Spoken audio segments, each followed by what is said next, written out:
ওয়ালাইকুম। আজকে ৭ম রোজা, ৭ম ইফতার। আমরা এখন যাবো আমাদের নতুন অফিসে। এখানেই সবাই একসাথে বসে ইফতার করব। আমি মূলত বসে আছি, আমি আর পরাগ ভাই ২ জন বসে আছে পুরাতন অফিসে আমাদের কাজ নিয়ে। এখন আমরা রওনা দেব নতুন অফিসে। চলুন নতুন অফিসটাও আপনাদের ঘুরে, ঘুরে দেখাবো এবং সবার সাথে পরিচয় করিয়ে দেব। এখন রাস্তা দিয়ে হাঁটতে, হাঁটতে যাচ্ছি। সামনে সিনেমা হল। এখন নতুন অফিসে আমাদের যাইতে হবে। গেটের ভিতর দিয়ে এই সামনে ফার্ম ভিউ মার্কেট আর অনেক মানুষ কন্টিনিউয়াস চলাচল করতেছে যেহেতু ইফতারের সময় এখন সবাই ব্যস্ত। সবাই দোকানপাট সবগুলো গোছাইতেছে একটু পরে ইফতার করার জন্য। অনেকে মুড়ি নিয়ে বসে গেছে অলরেডি। কাছাকাছি চলে আসছি। সামনেই তেজগাঁ কলেজ, তারপরে আমাদের অফিস একদম সাথে লাগানো। অনেক ব্যস্ত, সবাই সবার মতন হাঁটাহাঁটি করে যাচ্ছে, কারণ ইফতারের আর বেশি সময় নেই, এই জন্য আসে গেছি প্রায়। এখন আস্তে আস্তে হাঁটতে হাঁটতে উঠতে হবে উপরে। সিঁড়ি দিয়ে উঠতেছি।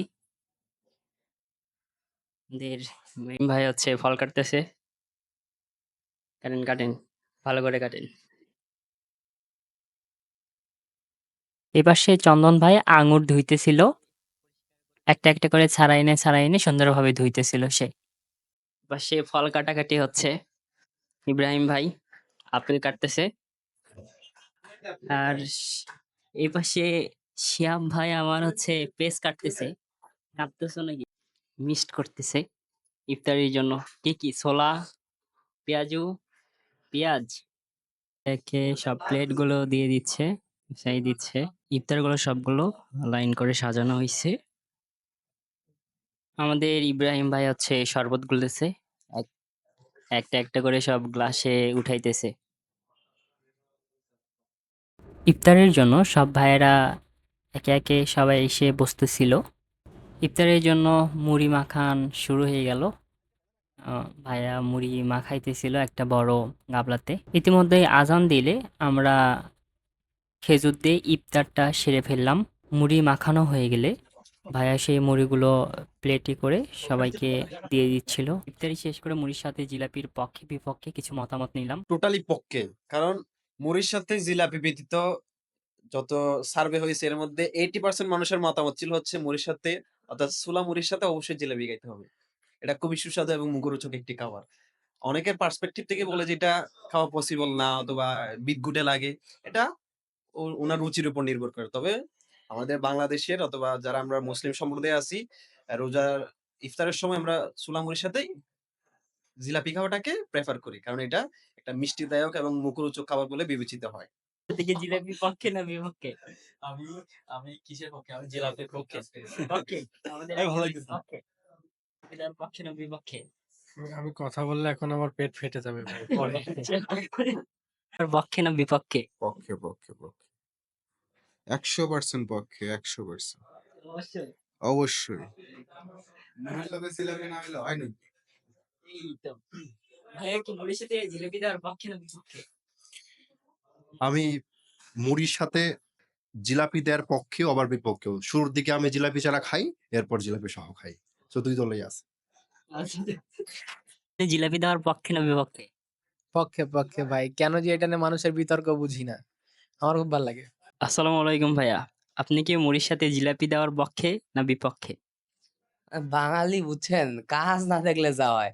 আরে ভাই মুড়ির সাথে জিলাপি দেও, জিলাপির সাথে মুড়ি দেও। এটা সমস্যা কি? মানে যার যে স্বাদে ভালো লাগে সে খাবে। মানে বাঙালি বুঝছেন মানে এই যে রমজান মাস কাজ কাম নাই তো মানে কি করবে? এগুলা আলতু-ফালতু টপিকস নিয়ে কনফ্লিক্ট ক্রিয়েট করে। এগুলার কোনো আসলে লজিক নাই। ভাই তোর মন চাইলে তুই মুড়ি দিয়ে চা খা, চা দিয়ে মুড়ি খা।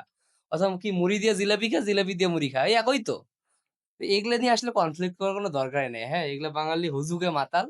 মানে মানে কি এই ভাই সকাল থেকে এই কাজ নিয়ে মানে অন্য কিছু চিন্তাই করতে পারতেছি না। আর বাঙালি বসে সারাদিন কি কয়? মুড়িতে কি দিবে? জিলাপি। আর জিলাপিত মুড়ি। ভাই একই কথা। তুই দিলে দে, না দিলে নাই। আমাদের দে আমরা খাই। ইফতারের সময় খাবো এখন। ঠিক আছে? ভাই জিলাপি আনেন তাহলে মুড়ি দিয়ে জিলাপি খাবো। ঠিক আছে?